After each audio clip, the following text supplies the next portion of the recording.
Assalamualaikum warahmatullahi wabarakatuh. Bagaimana kabarnya hari ini sahabat kelas 4? Semoga kita semua diberikan kesehatan ya. Nah, hari ini kita akan belajar tentang tari tradisional yang berasal dari Banyuwangi. Selanjutnya kita juga akan belajar tentang manfaat lingkungan bagi manusia. Nah, tentunya tujuan pembelajaran bisa kita capai jika memperhatikan dengan baik. Selanjutnya, jangan lupa mengerjakan soal latihan yang ada di kolom deskripsi dari video ini. Baiklah, kita mulai. Dengarkan baik-baik penjelasannya sebagai berikut ya. Nah, coba perhatikan gambar berikut ini. Profesi apa sajakah yang ditunjukkan oleh gambar-gambar tersebut? Ya, dimulai dari gambar 1. Seseorang yang memegang warna ya, cat air, kemudian ada kanvas juga. Profesinya apa kira-kira? Ya, seorang pelukis. Yang nomor 2, kita identifikasi, dia duduk di kursi memegang megafon ya, kemudian memakai topi. Kira-kira profesinya apa ya? Ya, seorang sutradara. Kemudian nomor 3, ini ada seseorang yang memakai selendang. Nah, ini gerakannya seperti gerakan tari ya, berarti profesinya apa? Seorang penari. Kemudian gambar nomor 4, kita identifikasi, dia berdiri di sebuah panggung, disaksikan banyak orang, dia memegang topi ya, yang tinggi ya. Kemudian dalam topi itu muncul hewan kecil berwarna putih, telinganya panjang. Apa itu? Ya, kelinci. Berarti profesinya apa? Ya, seorang pesulap. Pemain sirkus juga bisa. Nah, bila kita amati, profesi dari nomor 1 sampai dengan nomor 4 ini berkaitan dengan dunia seni ya. Nah, kita akan pelajari lebih lanjut tentang salah satu tarian yang berasal dari Banyuwangi. Kita baca bersama-sama kisah seorang penari gandrung Banyuwangi. Seorang ibu bernama Supinah mengisahkan perjalanan hidupnya sebagai seorang penari gandrung. Tari gandrung berasal dari Banyuwangi, Jawa Timur yang sudah ada sejak zaman penjajahan kolonial Belanda. Tari gandrung merupakan tari penyampai pesan untuk para pejuang yang bergerilya pada Perang Puputan Bayu tahun 1771.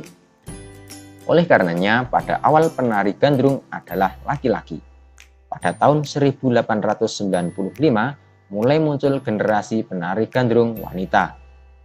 Ibu Supinah mulai menjadi penari gandrung pada usia 14 tahun, yaitu sejak tahun 1979.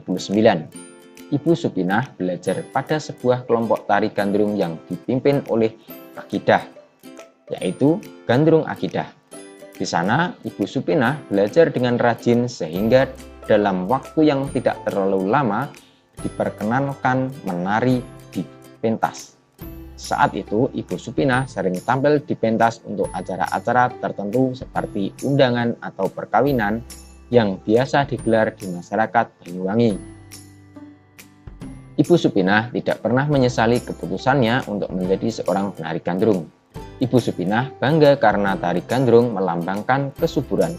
Ibu Supinah bahkan pernah diundang menari ke mancanegara, seperti Amerika, Korea, dan Cina. Ibu Supinah tidak menyangka bahwa profesinya menjadi penari gandrung mendapatkan penghormatan yang tinggi.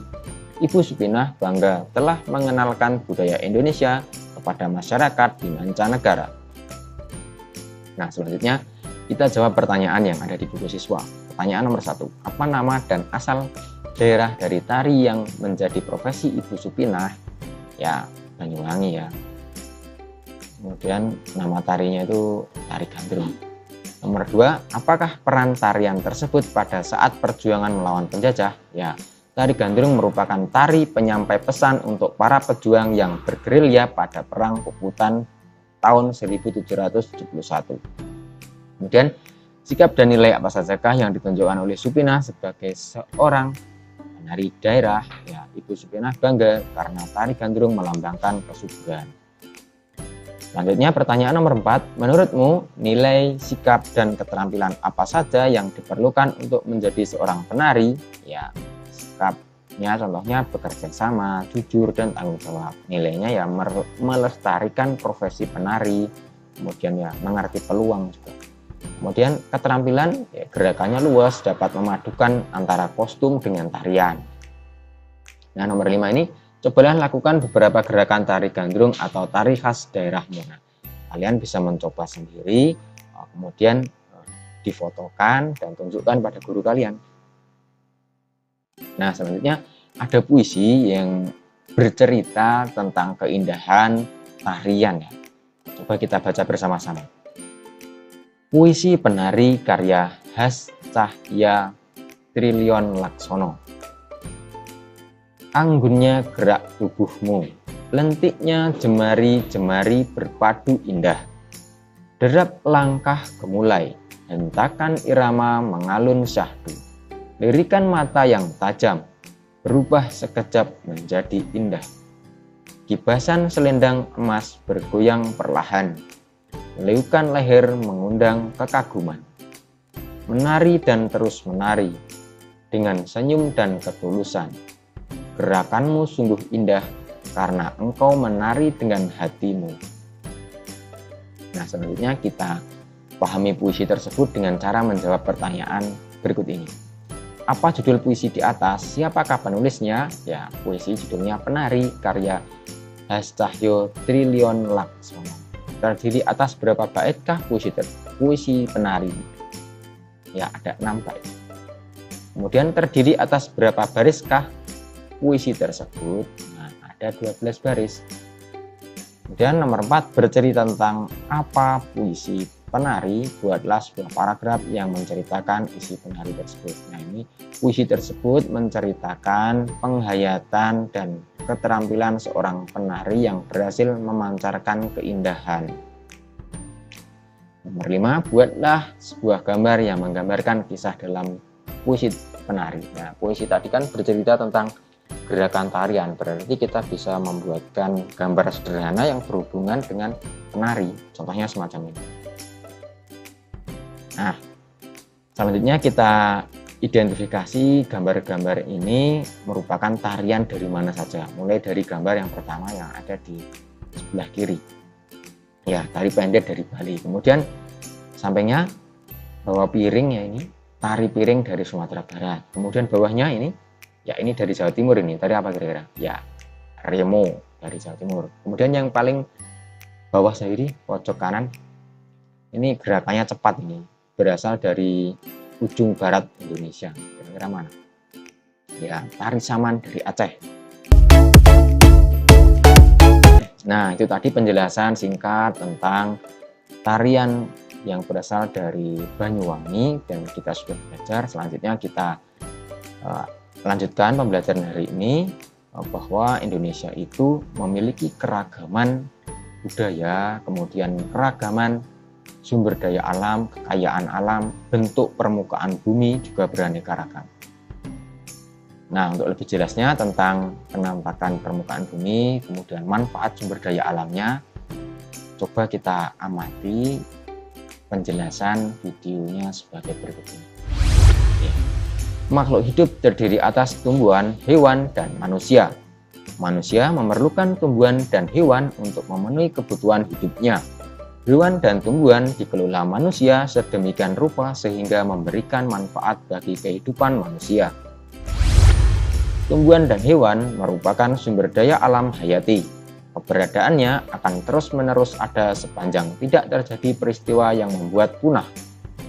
Tumbuhan membantu lingkungan untuk menyediakan oksigen dan menahan air hujan agar tidak terjadi erosi. Tumbuhan juga berfungsi sebagai pelindung tanah-tanah yang miring agar tidak mudah longsor. Tumbuhan juga bermanfaat untuk menyerap karbon dioksida yang dikeluarkan manusia dan hewan lainnya untuk dimanfaatkan dalam proses fotosintesis. Nah, apakah manfaat hewan bagi lingkungan sekitarnya? Hewan pengurai berfungsi untuk menguraikan sisa makanan yang menjadi zat makanan yang dapat diserap oleh tumbuhan sebagai zat hara. Dalam mata rantai makanan, hewan bermanfaat untuk menjaga keseimbangan alam.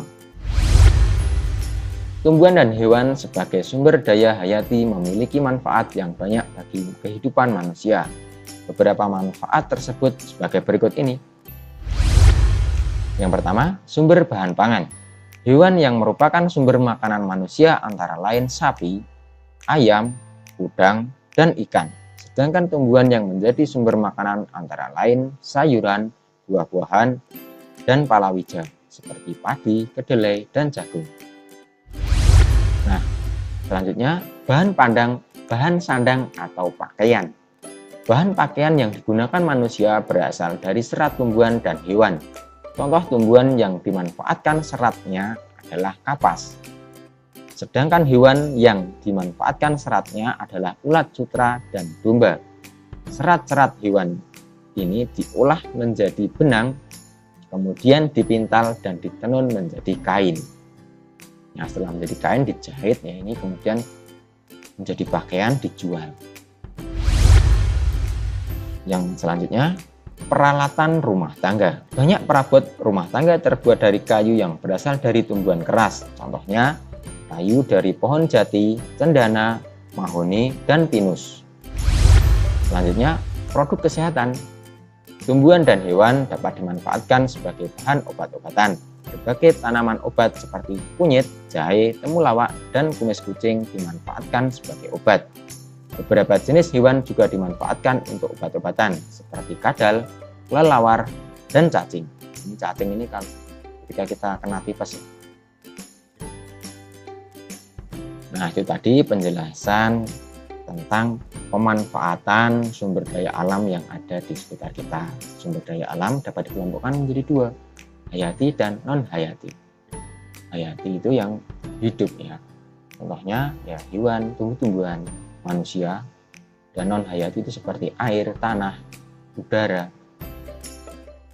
Nah, selanjutnya soal latihan bisa dikerjakan pada kolom deskripsi. Mohon maaf bila ada salah kata. Wassalamualaikum warahmatullahi wabarakatuh. Salam literasi.